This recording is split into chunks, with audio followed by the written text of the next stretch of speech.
जहाँ बच्चों को कक्षा 6, 7, 8 में बताया जाता है कि आईएएस बनने का पैटर्न क्या है, हमारा ग्रेजुएट बच्चा नहीं जान पा रहा है। कोई अच्छा जो हिस्ट्री लिखने वाला रहा है, जो इतिहासकार रहा है। आशीर्वादी लाल श्रीवास्तव, एयर श्रीवास्तव उज्जैन विश्वविद्यालय में सब थे। ऐसे कई रामप्रसाद त्रिपाठी, आरपी त्रिपाठी इलाहाबाद विश्वविद्यालय के पुराने इतिहास लेखन, नए लोगों में बहुत से लोग आ गए।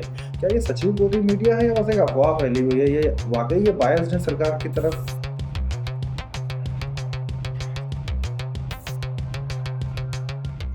बच्चों को जो संसाधन चाहिए, आज यहाँ बैठा उत्तर प्रदेश की, खास करके पूरे उत्तर प्रदेश की बात की जाए, उत्तर प्रदेश में भी बता रहे हैं। उत्तर प्रदेश में जो दिल्ली से लगे हुए इलाके हैं, जो जिले जो है, अब आप गाजियाबाद से, मेरठ से अगर तुलना बहराइच की करेंगे तो बहुत बड़ा अंतर है। यहाँ जो कुछ बच्चा पढ़ता है, जब वहाँ कोचिंग करने जाता है दिल्ली में, तो अनुभव करता है कि अभी तो ए से शुरू करना है, अभी शुरुआत करनी है। जो कॉम्पिटिटिव एनवायरनमेंट है, जो वास्तव में प्रतियोगी परीक्षाओं का जो वातावरण है, वो बनाने की आवश्यकता है, वो इंफ्रास्ट्रक्चर देने की आवश्यकता है। हम बच्चों को, जहाँ बच्चों को कक्षा 6, 7, 8 में बताया जाता है कि आईएएस बनने का पैटर्न क्या है, हमारा ग्रेजुएट बच्चा नहीं जान पा रहा है। तो लेकुना तो है, कमी तो है। इस कमी को जो है वो स्टैंडर्ड को स्थापित करने के लिए आपको इंफ्रास्ट्रक्चर, अच्छे विद्यालयों को, जो वहाँ उस स्तर के विद्यालय को यहाँ मेंटेन करना पड़ेगा। डिग्री कॉलेज ऐसे हो, विश्वविद्यालय ऐसे हो, उनका स्तर उठाना पड़ेगा। अब अगर दिल्ली एनसीआर में उत्तर प्रदेश का भी बहुत सा एरिया आ जाता है, तो वहाँ का उत्तर प्रदेश और यहाँ का उत्तर प्रदेश में अंतर है। गोंडा बहराइच जो बलरामपुर श्रावस्ती का, जो देवी पाटन मंडल का यूपी है, वास्तव में पिछड़ा हुआ। जो बच्चे हैं, मैं तो देखता हूँ कि बालिकाएं हैं, बालिकाओं की शिक्षा पर सरकार बड़ा जोर देती, बालिकाएं पढ़ रही हैं। आप लड़कियों को लोग भेजने में बाहर संकोच आज भी करते हैं। लड़के पढ़ने चले जाते हैं दिल्ली, उनको अच्छी कोचिंग मिल जाती है। लड़कियों की शिक्षा का वास्तव में उतना अच्छा इंतजाम अगर यहाँ हो, बालिका शिक्षा पर यहाँ जोर दिया जाए और वो स्तर यहाँ मेंटेन किया जाए, वो इंफ्रास्ट्रक्चर यहाँ डेवलप किया जाए, तो वास्तव में उनके लिए भी जो है। जैसे आप अध्यापक हैं और अभी भी अपनी सेवा दे रहे हैं, उत्तर प्रदेश की जो गवर्नमेंट है वो शिक्षा को किस तरह से बदल सकती है, क्या कर सकती है? आप एक टीचर के रूप में आप जो सजेस्ट करना चाहेंगे? मैं चाहूँगा उच्च शिक्षा के क्षेत्र में बहुत कार्य करने की आवश्यकता है। जैसे कि प्राथमिक, जैसे बताया हमने, इंजीनियरिंग कॉलेजेस की स्थापना, और जो है जो डिग्री कॉलेजों का जो स्तर है, उसको वास्तव में ग्रांट देकर उसको और मजबूत बनाए। शासकीय महाविद्यालय ही खोले हैं, बहराइच में भी 2 खुले, तो उनको और एक श्रावस्ती में है, एक बहराइच में, इस तरीके से गवर्नमेंट डिग्री कॉलेज की स्थापना हो। इनको ऊपर उठाने के लिए पैसा लगाने, धन की आवश्यकता है। प्राथमिक और उच्च शिक्षा के लिए तो सरकार ने काम किया है, डिग्री कॉलेज के स्तर को मेंटेन करने के लिए बहुत काम करने की आवश्यकता है। जैसे कुछ सर्विस कर रहे हैं, ये सजेशन ये है कि उनके लिए, जैसे गवर्नमेंट डिग्री कॉलेज में खोला, शासकीय अध्यापकों की संख्या है, आप उनको संख्या उपलब्ध कराइए, उनके यहाँ कोर्सेस उपलब्ध कराइए। आपने 4-6 शिक्षकों के आधार पर आपने डिग्री कॉलेज खड़ा कर दिया, बिल्डिंग खड़ी कर दी, उसके साथ आपने जो है शिक्षक नहीं दिए। हालांकि शिक्षकों की भर्ती इधर कुछ वर्षों में हुई है, फिर होने आ रही है, लेकिन जितने विषय अध्यापक हैं, जितने विषयों की शिक्षा उस क्षेत्र में दिया जाना आवश्यक है, उसको दिया जाए। मुझे लगता है कि उच्च शिक्षा के क्षेत्र में बहुत बड़े काम की आवश्यकता है, और खासतौर से इन आकांक्षी जिलों में। अब लखनऊ में तो प्राइवेट सेक्टर भी चलता है, पब्लिक सेक्टर भी चलता है, दोनों चलता है। बहुत से विद्यालय ऐसे हैं जो बहुत अच्छे ढंग से चल रहे हैं। अगर लखनऊ शहर में आप बात करें तो प्राइवेट पब्लिक दोनों, प्राइवेट और सरकारी दोनों कॉलेजेस बहुत अच्छे ढंग से चल रहे हैं और शिक्षा भी प्राप्त रहे हैं। वो स्थिति यहाँ भी पैदा हो। इसी शहर में अगर कई कॉलेज खुल जाए और बच्चों को जो है बोझ जो है न समझा जाए, उनका एडमिशन सही ढंग से हो, सही कोर्सेज में एडमिशन हो, और प्रोफेशनल कोर्सेज के लिए विशेष रूप से MBA करना है और MCA करना है, जो प्रोफेशनल कोर्स है, जो समय की मांग है। आप ट्रेडिशनल कोर्सेज के लिए तो चलिए ठीक है, वो सब प्राप्त कर रहे हैं, लेकिन प्रोफेशनल कोर्सेज के लिए भी अगर कार्य किया जाए और सरकार इस दिशा में ध्यान, तो बड़ा कार्य कर सकती है। बच्चों के बारे में भी बात करते हैं, जैसे कि बच्चों को इतिहास पढ़ना क्यों जरूरी है और क्यों पढ़ना चाहिए उन्हें हिस्ट्री? देखिए, एक बहुत पुरानी कहावत है, हिस्ट्री मेक्स वन वाइज। इतिहास मनुष्य को बुद्धिमान बनाता है। आप अपने पिछली पीढ़ियों का इतिहास नहीं जानेंगे। कंपटीशन की दृष्टि से इतिहास विषय आवश्यक है ही है। जनरल स्टडीज, GS आपको पढ़ना है तो हिस्ट्री पढ़नी है। और निश्चित रूप से कहते हैं कि हिस्ट्री मेक्स वाइस, इतिहास मनुष्य, जो समाज अपना इतिहास भूल जाए उसको दोहराने के लिए अच्छी बुरी बातें सब जाननी चाहिए। हम उपेक्षा नहीं कर सकते, हम ये सोचे कि जो निगेटिव बातें हैं उनको बताया जाएगा तो हमारा हैरेसमेंट होगा, हम उनको भी जानें, कमियों को ढूंढें और उनको सुधारें। इतिहास तो यही कहता है कि अगर हमारे अंदर कोई कमी है तो उसको सुधारें। इतिहास तो पढ़ना केवल एक विद्यार्थी के लिए नहीं, हर मनुष्य के लिए आवश्यक है, लेकिन हाँ सही इतिहास पढ़ना है, तथ्यात्मक रूप से चीज़ों को जाना जाए, केवल डिबेट के लिए, केवल बात करने के लिए बात न की जाए। कोई अच्छा जो हिस्ट्री लिखने वाला रहा है, जो इतिहासकार रहा है, सजेस्ट कर सकते हैं, बता सकते हैं? बिल्कुल बता, आशीर्वादी लाल श्रीवास्तव, एयर श्रीवास्तव उज्जैन विश्वविद्यालय में प्रोफेसर थे। ऐसे कई, राम प्रसाद त्रिपाठी, आरपी त्रिपाठी इलाहाबाद विश्वविद्यालय के पुराने इतिहास लेखन, नए लोगों में बहुत से लोग आ गए, लेकिन इनका जो है लेखन जो है वास्तव में निष्पक्ष रहा है। नहीं, कुछ इतिहासकार 1, 2, 4, 10 किताबें पढ़ते हैं और थोड़ी थोड़ी बातों को कवर करते हैं इस बुक से उस बुक से, और एक बुक लिख देते हैं। कुछ होते हैं जो हिस्ट्री को फैक्ट के आधार पर लिखते हैं, जो पुरातत्व होता है उसके आधार पर, या जो पुरानी किताबें हैं जो उस टाइम पर जो लोग रहे हैं किताबों को लिखा है उनकी किताबों से निकालते हैं। तो किन लोगों को पढ़ना देखिए, चाहिए? फैक्ट को जानने के लिए ग्राउंड पे तो उतरना पड़ेगा। मीडिया से सर हम एक बार सुन रहे थे, जीता वो था बट उसमें जो हारा था, जो किंग वहाँ का उस टाइम का जो हारा था, प्रेजेंट टाइम में उसको दिखा रहे वो जीता हुआ, मतलब पूरा हिस्ट्री पलट के रख दिया। नहीं तो हाँ। देखिए, फैक्ट यही है, फैक्ट यही है। इस पर जो सही फैक्ट हैं उनको आप तर्क संगत तरीके से प्रस्तुत करिए। रिप्रेजेंटेशन यही है। जो मान लिया कोई कहता है, रिसर्च यही है ना, शोध के पीछे उद्देश्य क्या है? एक ही विषय पर कई बार विश्वविद्यालय शोध कराता है, एक शासक के बारे में, एक शासन व्यवस्था के बारे में कई बार शोध करवाने के पीछे कई विश्वविद्यालयों में उद्देश्य होता है कि कोई नई बात करनी है, आप लेके आइए और उसको प्रूव करिए। हाँ, तथ्य अगर है तो तथ्य है अगर तो स्वीकार किया जाएगा। तथ्यात्मक कुछ चीजें होती है भावातिरेक में होती है, भावना में पा गया। जैसे हमको अपने परिवार का इतिहास लिखना हो, अपने पूर्वजों का इतिहास लिखना हो, मैं बायस हो जाऊंगा, पूर्वाग्रस्त हो जाऊंगा। मेरे बाबा बड़े महापुरुष थे भी, आपके बड़े महापुरुष थे, मेरे पर बाबा ने सारे संसार को जीता, तो ये सब चीजें एक जेनेटिक लगाव जो है उसको कारण बन जाता है। अब मैं एक वकील के रूप में जो मैंने अब तक समझा है वो ये है कि इंसान को बायस नहीं होना चाहिए, वो एक फैक्ट पर बात करे जी। यहाँ पर अपना पराया या भाई और दोस्त की बात नहीं होती, बात होती है सच की। जी। अगर कोई चीज सच है तो मतलब सच है, अगर मैंने चोरी करी है तो मैंने चोरी की है, जी। मेरे भाई ने चोरी की है अगर तो उसने चोरी की है, अब ये नहीं कह सकता नहीं मेरा भाई है तो चोरी नहीं करी, है ना। अगर इस चीज को बेस बना करके काम किया जाए तो समाज आगे बढ़ेगा। बिल्कुल निश्चित। जब भी हम बायस्ड होते हैं किसी के प्रति जी, तो वो चीजें जो है वो भविष्य गलत मैसेज जाता है। कई बार सुनते हुए हम, आप सुनते भी हैं कि जज जानता है कि सही पक्ष ये है, ये उसका फैक्ट नहीं है।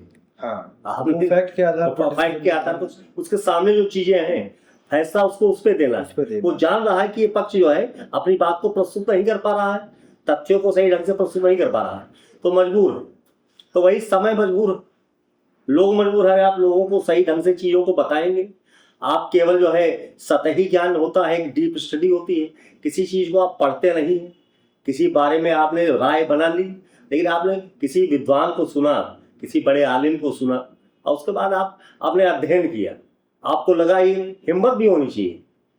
प्रतिवाद की हिम्मत बहुत से लोगों के पास नहीं होती है। जो तार्किक लोग होते हैं वही कह भी पाते हैं। बहुत से लोग भय खाते हैं कि ये कौन सा रिएक्शन आ जाएगा, कौन सी प्रतिक्रिया आ जाएगी, तो सच नहीं बोल पाएगा। सच बोलने के लिए तो हिम्मत चाहिए। सत्य बोलने के लिए इतिहासकार के साथ भी वही है, सत्य बोलने की हिम्मत बहुत कम लोगों के पास है आज भी जो है।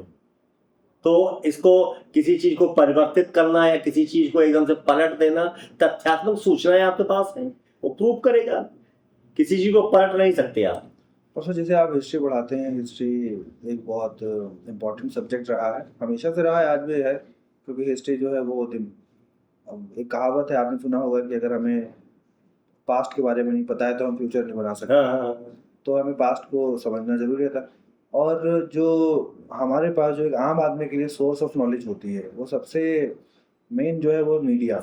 हम मीडिया के थ्रू चीज़ों को सीखते हैं। जी। क्योंकि हम अपने काम में अपने बिजनेस में फंसे होते हैं, हमें किताबें पढ़ने का टाइम नहीं होता है, तो हम मीडिया न्यूज़ वगैरह देखते हैं, उन चीज़ों को समझते हैं। जी आज का जो मीडिया है भारत में, जी इसको गोदी मीडिया कहा जाता है। लोग अक्सर हाँ। आपने सुना होगा एक शब्द हाँ गोदी मीडिया। हाँ क्या ये सच में गोदी मीडिया है या बस एक अफवाह फैली हुई है? ये वाकई ये बायस्ड है सरकार की तरफ? और जैसे मीडिया का काम क्या है कि वो पब्लिक की वॉइस को जी उठाए, जी गवर्नमेंट के अगेंस्ट है। वो गवर्नमेंट कोई भी आए, हमेशा वो गवर्नमेंट के अगेंस्ट है, पब्लिक के साथ रहे।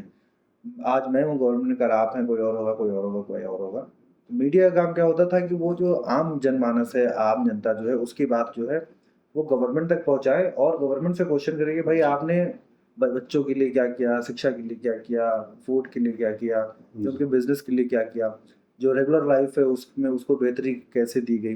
जी ये काम होता है, बेसिक काम जो है। हम्म, बट अभी जो मीडिया, जो मेन स्ट्रीम मीडिया जिसको गोदी मीडिया कहा जाता है, उसके ऊपर एक क्वेश्चन है जी और उसका नंबर जो उसको वर्ल्ड लेवल पर अगर देखा जाए तो उसका स्तर ही बहुत नीचे है, शायद 108 नंबर पे है, जी बहुत नीचे है ये। जी। तो इसके बारे में आप क्या है एक टीचर के रूप में, क्योंकि बच्चों को, आपका काम है कि बच्चों को सही इन्फॉर्मेशन देखिए देखिए मनुष्य का जो स्तर है वो गिरेगा, वही मैं कह रहा हूँ। सच बोलने का साहस, और जो चीज आपको अच्छी लग रही है आपके मुंह पे बोल रहे हैं, आपको अच्छी लगी आपके मुंह, वो हमें नहीं लगता कि वो मनुष्य का स्तर वो मेंटेन मीडिया मतलब गोदी मीडिया बन गई है। तो आपको जो अच्छा लग रहा है आपके मुंह पे, जैसे मुंह पर देख के बोलना, मुझे लगता है कि ये बहुत उचित नहीं है। गोदी मीडिया बन जाने का एक कारण ये भी है कि शायद वो बिजनेस के पर्पज से काम करते हैं। हाँ, व्यावसायिकता भी घुस गई, व्यावसायिकता भी घुस गई। बड़े प्रतिष्ठान जो है उनके साथ भी यही सब हुआ है कि वास्तव में अपने आप को मेंटेन करने के लिए शायद वो आकर्षण बहुत बुरी चीज है, और सत्ता का आकर्षण, हाँ। वो आकर्षण सत्ता का जो है बड़ा खराब होता है। तो आपको मतलब ऐसा पब्लिक क्या करे ऐसा कि इनसे पीछे छूट जाए भारत को? देखिए पब्लिक को ज्ञानवान बनना पड़ेगा, सही गलत का निर्णय लेना उसके विवेक पर है, विवेकवान तो बनना पड़ेगा। निश्चित रूप से अफवाहों से बचना पड़ेगा। र्यूमर भी बहुत होता है, इन सब चीज़ों में अफवाहें बहुत पड़ती, टीआरपी बढ़ाने के लिए बहुत सी चीज़ें की जाती हैं, उससे तो बचना पड़ेगा। ये तो बुद्धिमत्ता का स्तर किसका कैसा है। वास्तव में हमारे महाराज के लोग बड़े बुद्धिमान हैं, हम लोग जो है बहुत ऊंचे स्तर पर तो नहीं गए, विकास की दौड़ में बहुत पीछे है, लेकिन मानसिक स्तर हम लोगों का बहुत ऊंचा है। ठीक है, सही और गलत का निर्णय हमने लेते हैं। लेकिन गांव में जो इसका असर देखने को मिलता है, बिल्कुल देखने पर मिलता है। जो लोग बहुत ज्यादा इन सब चीजों से जुड़े नहीं, तर्क वितर्क नहीं करते, मोबाइल उठाया और देखा और वो आ जाते हैं, बहुत सी चीजें फॉरवर्ड कर देते हैं। मीडिया एक तरीके से माहौल बनाने की कोशिश, माहौल बनाने की प्रयास करता है, चाहती है, कर देती है। तो एक तरीके से एक कैंपेन शुरू होता है। अब विशेष रूप से चुनाव के दौरान आपने देखा होगा, अभी बिहार चुनाव। सर एक क्वेश्चन और है लास्ट में, क्योंकि थोड़ा सा बैटरी भी डाउन हो रही है जी। भारत को, क्योंकि आप इतिहास पढ़ते हैं, इतिहास पढ़ाते भी हैं, तो आपको ज़्यादा नॉलेज होगी इस बारे में, हमें बहुत कम नॉलेज है। आपने बहुत पुरानी इतिहास पढ़ा होगा और उसको पढ़ते पढ़ते पढ़ते अब तक आपने देखा कि आज का भारत और प्राचीन भारत, मध्यकालीन भारत, सारी चीज़ों को आपने कंपेयर किया होगा, देखा होगा कैसे क्या है। एक चीज़ और समाज में चलती है, क्योंकि अपना जो कंट्री है भारत जो है वो डेमोक्रेसी है, लोकतंत्र है यहाँ पर, और ये कंट्री ऐसी है जो दुनिया में सबसे बड़ी लोकतंत्र को अपने पास रखती है। जी। बीच बीच में एक स्लोगन चलते हैं कि हम हिंदू राष्ट्र इसको बना देंगे, या कोई और आ जाता है हम फलाना राष्ट्र बना देंगे, ये बना देंगे, वो कर देंगे। आपको क्या लगता है, डेमोक्रेसी खत्म कर देनी चाहिए? नहीं, बहुत खूबसूरत थी जिससे के साथ यहाँ डेमोक्रेसी स्थापित है। कितना भी उठा पटक हुआ हो, इमरजेंसी आई, आपने देखा 75 70 22 साल इमरजेंसी हुआ, ये डेमोक्रेसी नहीं गई, ये जनता ही थी उसे पलट दिया। जनता की ताकत बहुत बड़ी है। इस तरीके की बात जब भी आएगी, किसी गलत ट्रैक पे जब भी जाना होगा, हम लोग बहुत ताकतवर हैं, और डेमोक्रेसी ने पावर दिया है। पलटा नहीं पलटा, ईवीएम पर आरोप लगते हैं, ये लगता है उनका कोई मतलब नहीं रखता। जनता जिस दिन वोट देना होता है उसे सही निर्णय ले लेती है, डिसीजन लिए आज जनता ने। आप देखिए 22 साल की इमरजेंसी के बाद क्या हुआ। आप कल्पना कर सकते हैं कि लोग कहते हैं दूसरी स्वतंत्रता की लड़ाई थी, और भारतीयों ने लड़ा और देश जो है फिर से जो है ट्रैक पर आ गया। किस तरीके से रामनारायण की घटना और सब चीजें हुई थी। एक चीज और हमने नोटिस की है सर, आज़ादी को इतने साल हो गए लेकिन अपने भारत में कभी भी बंदूक के दम पर सत्ता को नहीं बदला गया है, जब भी बदला गया है वोट के दम वोट के दम पे बदला गया है, बहुत बड़ी ताकत है। और इसका रीजन है सिर्फ और सिर्फ डेमोक्रेसी। अपने यहाँ की डेमोक्रेसी बहुत मजबूत है। बिल्कुल मजबूत है, इसमें पट नहीं। डेमोक्रेटिक व्यवस्था जिस तरीके से संविधान निर्माताओं ने जिस तरीके निर्माण किया गया, तो सबने मिलकर बनाया। बाबा साहब के लीडरशिप में जो संविधान बना, उस संविधान में इतने अवसर हैं, पब्लिक को बार बार 5-5 साल बाद अवसर मिलता है। एक राष्ट्र एक चुनाव की बात चल रही है, वो भी कहीं ना कहीं उचित लगता है कि बार बार चुनावी खर्च बचे, एक बार में ही सारे चुनाव हो जाए। लेकिन अगर एक बार में चुनाव होगा तो इसमें भी तो मान लीजिए, जैसे अभी बिहार में चुनाव चल रहा है, जी। तो वहाँ पर एक नारा आपने सुना होगा, वोट चोर गद्दी छोड़ वगैरह, ये तो एक तरीके का ये वोट चोरी का इल्जाम लगाया गया है जो भी सत्ता में लोग हैं उनके ऊपर। तो अगर एक राष्ट्र और एक चुनाव की बात की जाएगी, और अगर वोट चोरी का सिलसिला रहा, मान अभी की गवर्नमेंट या इसके बाद जो आने वाली या आज के 50 साल के बाद आने वाली कोई गवर्नमेंट इस चीज़ में सक्सेस हो जाती है कि वो वोट चोरी का प्रोसेस जो है उसको कंप्लीट कर लेती है और पब्लिक को नहीं पता चलता है, तो सर एक बार में ही सत्ता हर बार कंटिन्यू रहेगी? नहीं, उठाने का सवाल ही नहीं। देखिए ये सब चीजें जो स्लोगन जो कुछ शुरू हुआ है, देखिए आप जीत जाएं, ये कोई पॉलिटिकल बात नहीं कर रहा हूँ, आप जीत जाएं तो चोरी नहीं हुई, दूसरा कोई जीत जाए, देखिए हैरेसमेंट है, ये स्वयं जो है। आप कहने का मतलब ये है कि वोट चोरी नहीं होगी? बिल्कुल, ये बने नहीं होता। इसी ईवीएम के बारे में कितनी बार हो चुका है, ईवीएम के बारे में कितनी चर्चा हो चुकी है। आप इसी जिले में लीजिए, क्या दो के लोग माननीय विधानसभा सदस्य नहीं है क्या? अगर वोट चोरी की होती तो क्लीन स्वीप हो जाता। बात तो सही। अभी चुनाव हुआ है लोकसभा का, क्लीन स्वीप क्यों नहीं हुआ? 37-32 क्यों हो गया? आप देख रहे हैं लोकसभा चुनाव 2024 का परिणाम दे रहे हैं, वोट चोरी कहाँ है? अभी SIR जो हुआ बिहार में, उसमें तो बताया गया है कि कुछ लोगों के वोट काटे गए। ये एक सामान्य प्रक्रिया जो है, हम आप देखते हैं गांव में जो संशोधन सूची होती है उसको हम लोग देखते हैं, कई बार रह भी जाता है, गलतियां होती हैं। ये मैं मान सकता हूं कि कहीं लापरवाही से, कहीं चूक से, सब चीज अलर्ट रहना चाहिए। जिसका वोट है वो सावधान रहेगा, खुद वो सावधान है, खुद सावधानी बरतनी पड़ेगी। आपका वोट कट रहा है, आप सावधान रहेंगे, आपके वोट, आपका नाम सही लिखा गया है, पुनरीक्षण होता है, उसका दिखाया जाता है, आपका तुरंत आप आपत्ति करिए, BLO से आप कहिए। आप कलेक्टिवली किसी बात को लेकर ये कि सब ऐसे ही हो रहा है, तो परिणाम भी तो आ रहे हैं, आप देख ही रहे हैं परिणाम। पूरे देश में विधानसभा चुनाव हो रहे हैं, उनका परिणाम देख रहे हैं, उपचुनाव हो रहे हैं, उनका परिणाम देख रहे हैं। 2024 का लोकसभा यूपी में मेन चुनाव, हम लोग तो राजनीति के टॉपिक पर आ गए, हमें आना नहीं चाहिए था, लेकिन खैर फिर एक और क्वेश्चन होता है कि जो आम लोकल चुनाव जो होते हैं वो लोकसभा और विधानसभा के चुनाव से बिल्कुल अलग है। बिल्कुल मुद्दे अलग होते हैं, बिल्कुल मुद्दे अलग बिल्कुल होते हैं। जो लोकसभा के चुनाव होते हैं वो राष्ट्रीय मुद्दे होते हैं जी। हम उस पर ऐसी चीज़ों की बात करते हैं जो भारत को भविष्य की राह पर लेके चलता है, और जो लोकल चुनाव होते हैं वो शहरों के और गाँव की बात करते हैं, सड़क और नालियों की बात करते हैं। वहाँ पर आप मान लीजिए आपके शहर के कोई चेयरमैन है या आपके गांव का कोई प्रधान है, तो हम उससे ये नहीं कहते हैं कि हमें यहाँ यूनिवर्सिटी बना दीजिए, उससे नहीं कहते। लेकिन हमारे यहाँ के जो सांसद हैं मुझसे ये बात कहते हैं कि हमें भाई एक यूनिवर्सिटी चाहिए, या एक जो विधायक है हम उससे ये बात कह देते हैं कि हमें भैया कम से कम 2 डिग्री कॉलेज तो आप प्रोवाइड कराइए। तो उनसे हमारे क्वेश्चन अलग हो जाते हैं, और जो लोकल स्तर के चुनाव हैं उनसे हमारे स्तर जो है, क्वेश्चन के स्तर जो है वो अलग हो जाते हैं। तो अगर जो लोकसभा और राज्यसभा के चुनाव हैं उस पर क्वेश्चन उठाया जा सकता है, लोकल स्तर कोई जीते कोई हारे ये बहुत ज़्यादा इफेक्ट नहीं करता। तो ये कहना कि लोकल स्तर के जो चुनाव हैं वो तो फलाना एक पार्टी जीत जाती है, बट जब लोकसभा और विधानसभा के चुनाव होते हैं तो नहीं जीत पाते हैं, तो क्वेश्चन उठाते हैं। तो क्वेश्चन उठाने बात है, और चूंकि लोकतंत्र में क्वेश्चन उठना बहुत जरूरी है। बिल्कुल बिल्कुल। अगर क्वेश्चन नहीं उठेंगे तो फिर हम तो पहुंच जाएंगे 2000 साल पीछे। हाँ कि भाई या बोलने पे आज़ादी नहीं। तो लोगों को पूछना चाहिए, बार बार पूछना चाहिए, इससे पहले ही पूछा गया। इसीलिए हर साल हर 5 साल पे गवर्नमेंट बदल जाती है। अगर एक आदमी ये सोच ले कि हम मर जाएंगे लेकिन इन्हीं को वोट करेंगे, तो जो सत्ता जो है वो तो फिर जो मर्जी आएगी वो करेगी, फिर बचेगा नहीं कुछ देश। तो क्वेश्चन तो मैं एक एडवोकेट के नाते मेरे दिमाग में आता है वो ये है कि क्वेश्चंस का उठना बहुत जरूरी है। बिल्कुल बिल्कुल, डिबेट जरूरी है, ये संवाद होना चाहिए, डायलॉग बंद न हो। ये जो चीज़ें गलत तरीके से प्रसारित की जाती हैं, ये पे भी चर्चा हो। एक बात मैंने बहुत शुरू में आपसे कही कि जनता ये भी समझे कि कौन सा काम किससे लेना है। आपको विधायक से काम कौन सा लेना है, मेंबर ऑफ पार्लियामेंट से कौन, ये अंतर समझना पड़ेगा। प्रबुद्ध वर्ग तो ये समझ सकता है, लेकिन आज भी गांव की जनता हमें लगता है इतनी प्रबुद्ध नहीं है। उसको समझना पड़ेगा कि थाने में पैरवी किससे करवाइए, तहसीलदार से किससे से पैरवी करवाइए, ये जानना पड़ेगा। हम अपने माननीयों का समय इन कार्यों में नष्ट करेंगे तो निश्चित रूप से माननीय वो कार्य नहीं कर पाएंगे जो कार्य करने के लिए हमने चुना है। तो ये अंतर तो समझना पड़ेगा। दोनों चुनाव साथ में होते हैं तब भी दो अंतर समझना पड़ेगा कि विधायक किसको चुनेंगे, मेंबर ऑफ पार्लियामेंट किसको चुनेंगे, ये अंतर तो करना पड़ेगा। इसके लिए निश्चित रूप से शिक्षा की तो आवश्यकता है, ये भी एक शिक्षा ही है। मतदाता शिक्षा की भी जागरूकता के साथ मतदाता एजुकेशन की आवश्यकता, वोटर जो है एजुकेट हो इस मामले में कि ये बटन की ताकत कितनी बड़ी है, ये जो दबाने जा रहे हैं इसका परिणाम क्या हो, समझना पड़ेगा।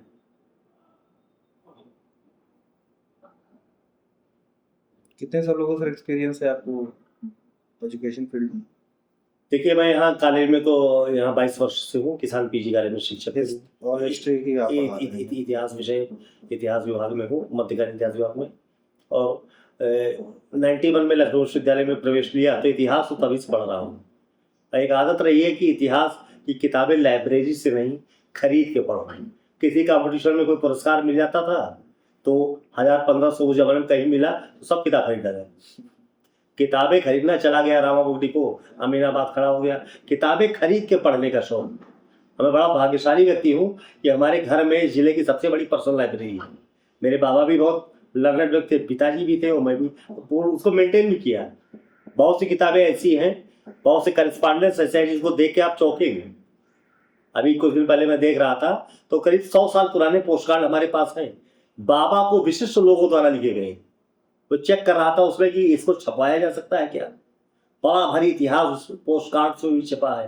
कोई बहुत बड़ा आदमी आज के युग में है और बाबा से कोई बात कर रहा है तो वो इतिहास बन गया। सही। 1925 के पोस्ट कार्ड, 1947 से पहले के पोस्ट कार्ड, करस्पॉन्डेंस आज संचार क्रांति में वो सब चीजें जो है इतिहास का विषय है।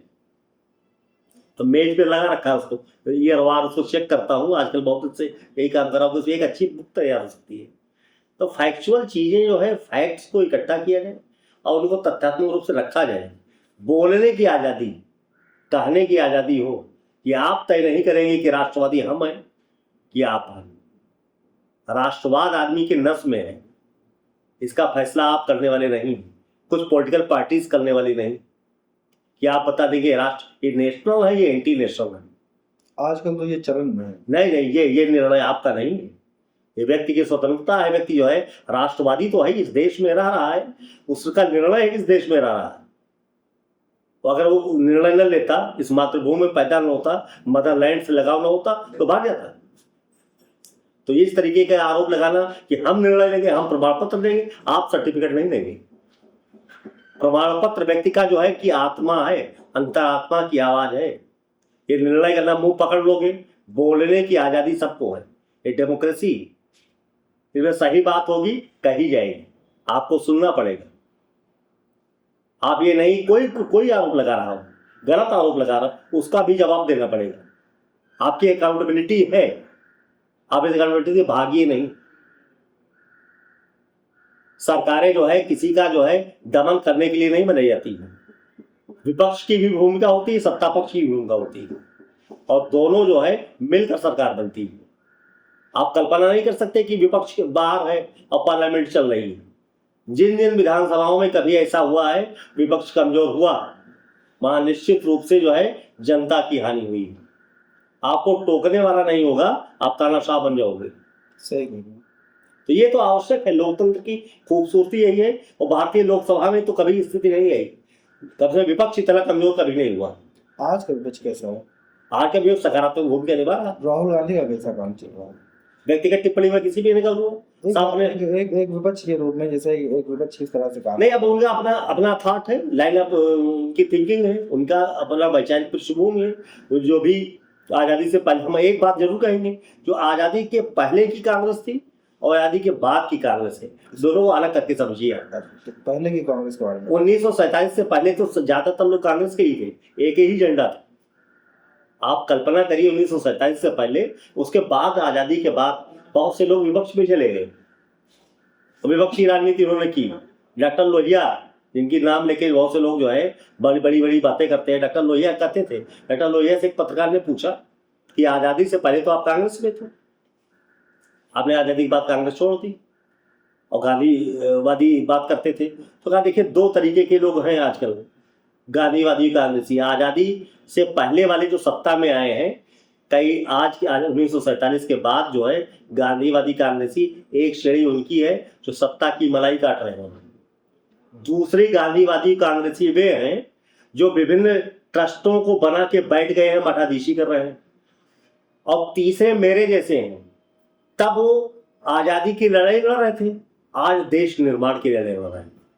लोहिया का विचार, तो लोहिया जैसे लोग थे, कांग्रेस छोड़ी लेकिन वो अपनी जो भूमिका थी उनकी पार्लियामेंट में उसको निभाते रहे। उस समय कितने लोग थे विपक्षी खड़े होने वाले, इक्का दुक्का लोग जीत के आते थे। लोहिया की आवाज जो है बुलंद होती थी विपक्ष में। आज तो संख्या बड़ी भारी जीत के आती है ना, उसमें कांग्रेस के जमाने में जीतने वाले बहुत के बाद के दिनों में अटल बिहारी वाजपेयी जीत के पहुंचने लगे।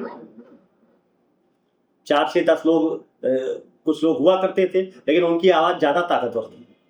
आज का विपक्ष कमजोर इसलिए है कि हल्ला ज्यादा मचाता है। पार्लियामेंट में डिबेट कराइए, आप पार्लियामेंट में हंगामा करके बाहर न निकलिए। बाइकाट क्यों करते हैं? पार्लियामेंट का एक एक समय कीमती है, एक एक मिनट कीमती, बताते कितने लाख रुपए एक मिनट के उसमें डिबेट में खर्च होता है। तो वहां आप भूमिका क्यों नहीं अदा करते? आप वहां बैठ के धरने क्यों बैठते हैं? आमतौर पर देखा जा रहा है, पिछले कई सत्रों में देखा गया कि बाहर निकलिए, बाइकाट कर दी, तो आपने अपना नुकसान कर दिया, अपने उस क्षेत्र की जनता का नुकसान किया, जिसे इस आशा से भेजा है कि आपको वहां जो है न्याय दिलाएंगे, और आप वहां बाप के बाहर बैठे हुए हैं। तो ये मैं मानता हूं जो मुट्ठी भर विपक्ष था वो ज्यादा मजबूत था। आज से 40 साल 50 साल पहले वाला विपक्ष ज्यादा, आज का विपक्ष उस मामले में कमजोर है, क्योंकि वो डिबेट नहीं होती।